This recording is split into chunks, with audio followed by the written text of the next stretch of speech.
Welcome to the deep dive. Today, we're heading into Hong Kong's new territories. We're going to peel back the layers on a place you might think you know, but probably don't, Fanling. That's right.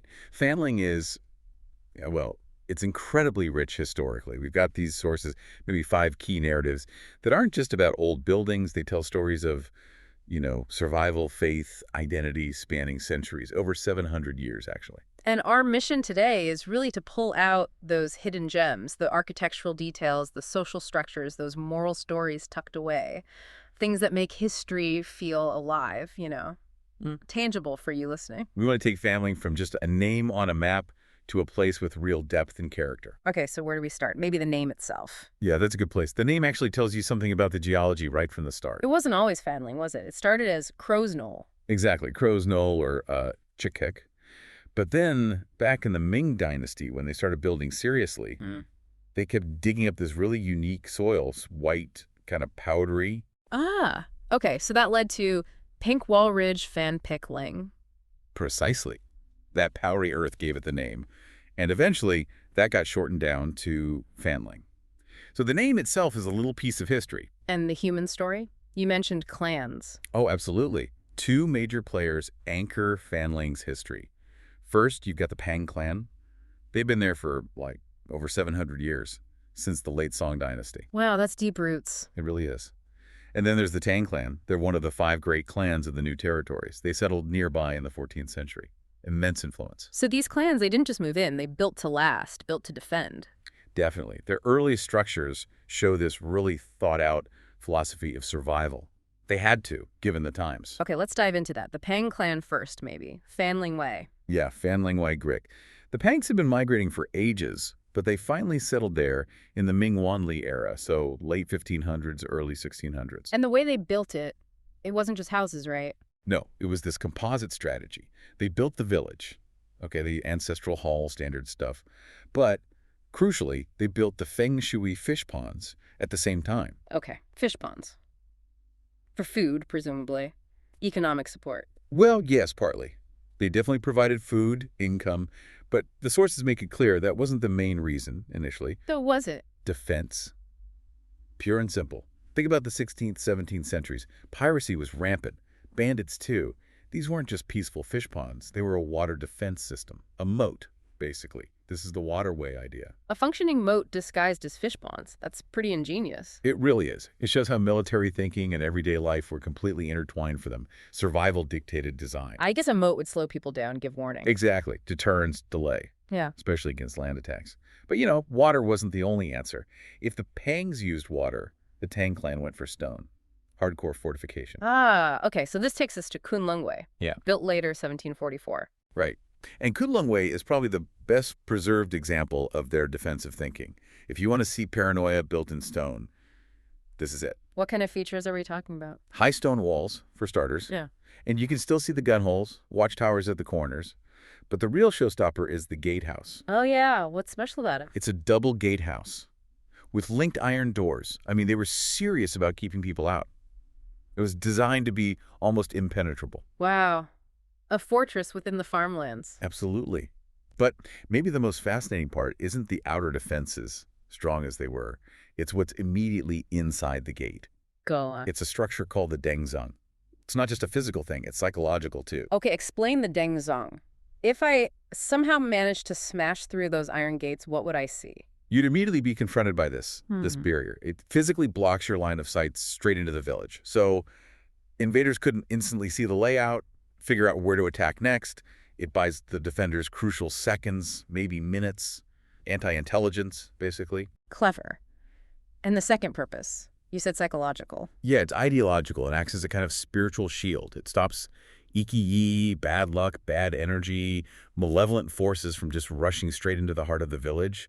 It combines practical defense with feng shui principles. Really neat. That's amazing. Yeah. But you can't actually go inside Kunlun Wai today, can you, to respect the residents? No, it's not open to the public. Yeah. You can see a lot from the outside. You can still walk on the old flagstone path nearby.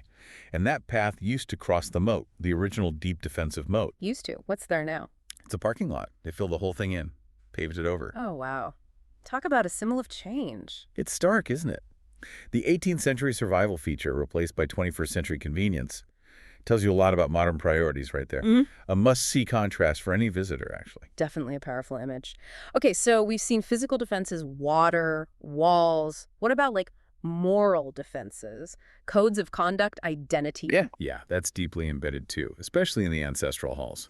Let's shift to the Ling Ancestral Hall. This is a big one, right? Built around 1525.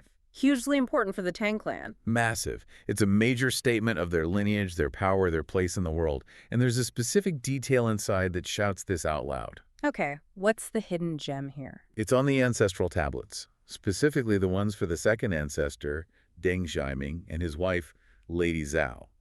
Now, the key thing is, Lady Zhao was a descendant of the Song Emperor. A direct link to royalty. Exactly. And they didn't keep it quiet. To really assert this connection, which gave them huge status, especially later under the Qing dynasty, they did something bold. They had dragon heads carved directly onto their wooden ancestral tablets. Dragon heads. Isn't that usually reserved for the emperor himself? Pretty much. It was a massive claim. You don't see that in other Tang clan halls around here. It's a clear physical assertion of imperial bloodline carved right into their most sacred objects. Talk about using architecture to make a political statement across centuries. Wow. So the hall wasn't just for remembering ancestors, it was a statement of power. And education too, right? Oh, yes. Very much an educational hub. The lintel has that carving, Yeah. basically, shine on future generations, follow the great virtues of our ancestors. And it wasn't just symbolic. They actually used the hall as a village school in the 1940s and 50s. That commitment to virtue, it connects to another story from the hall, doesn't it? A really intense one. It does. The story of Deng Ximang. He's honored in the right hall as a Zhang, a village worthy. This is from the Ming Long King era, so mid-16th century. And his story is, well, it's incredibly dramatic. He sacrificed himself. He did. The basic story is pirates captured someone important and demanded ransom. Deng Ximang offered himself instead. He essentially walked onto their boat, allowing the original captive to go free, and then drowned himself in the sea. A deliberate act of self-sacrifice. That's profound heroism, trading his life for another's. It absolutely cemented his status as a moral exemplar. But here's where it gets really interesting, historically speaking. There's conflict in the narrative. A conflict. About what it did. About who he saved. The official record, the New Anne County Gazette, says he sacrificed himself for his father. That's the ultimate act of filial piety. The highest Confucian virtue, arguably. But the local clan elders, their oral tradition, insists he did it for his master, not his father. This emphasizes zhong, loyalty, duty, obedience within the clan hierarchy. Father versus master. Why does that difference matter so much? In that society, it was huge. It reflects the kind of tension, maybe even a competition, between different core values. Is the ultimate duty to family, universal filial piety? Or is it to the specific social structure, loyalty to your superior within the clan? So Deng Ximing's memorial becomes this contested lesson. Depending on which version you emphasize, you're teaching a slightly different moral priority. It's fascinating. It really makes you think about how history gets shaped by the values of the people telling it, even heroic stories. Absolutely. It's never just simple facts. Okay, so we've got these powerful clans, deep traditions, walls, moats, ancestral halls. But Fanling has an exception to all this, doesn't it? A village founded on something completely different. Yes, and it's a really important part of the story. Teng. This was founded much later, early 20th century, 1905 onwards. That's right. And it wasn't founded by one of the established clans. It was started by a Hakka Christian community, led by a retired pastor, Ling. Now, that must have caused some friction with the existing clans, introducing Christianity into that traditional setting. Oh, serious friction. The sources mention significant hostility, obstruction. The established clans saw it as a direct threat, a threat to ancestor worship, which was tied to land ownership and political power, a threat to their whole system. But they succeeded in establishing the village, and the hidden gem here is the village structure itself. Exactly. Teng is famous for being the rare, maybe unique, village in the new territories that has a church but no ancestral hall. The phrase is Muchitong Yogotong.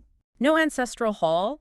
In a place where the hall is usually the absolute center of everything? That's radical.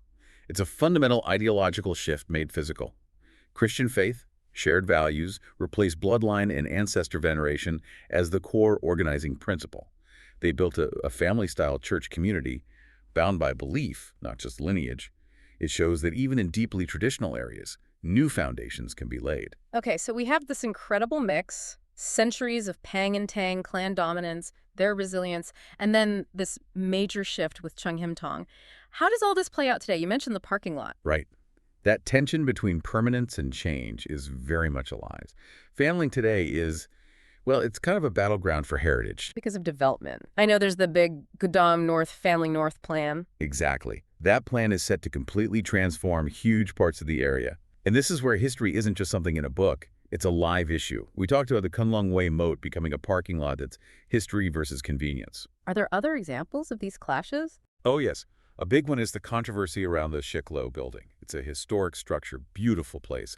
But preserving it involves navigating this incredibly complex mess of, well, land ownership, private development rights, indigenous dinghouse applications, conservation rules. So it's not just about appreciating old buildings, it's about law, politics, community rights. Precisely. It's a live textbook case of how hard it is to balance heritage preservation with modern pressures, especially land development and indigenous rights in Hong Kong. The conflict is happening right now in planning departments, maybe even courtrooms. So pulling this all together, what should someone listening take away from Fanling's story, especially thinking about Hong Kong's identity? I think the main thing is that Fanling anchors Hong Kong's history much, much earlier than the colonial period people often focus on. It connects directly back to Song and Ming dynasty culture in the wider Lingnan region. And maybe the deepest gems aren't just the buildings, but the traditional ways of life themselves. That unique mix of defense, belief, social structure, that's what's really vulnerable now. Recognizing these stories, understanding their depth, feels kind of urgent. It's part of Hong Kong's cultural bedrock. We've definitely seen that depth today. Strategic moats, imposing gates, dragon heads claiming royal status, debated heroes, and even a village built solely on faith. It's an amazing tapestry. It truly is.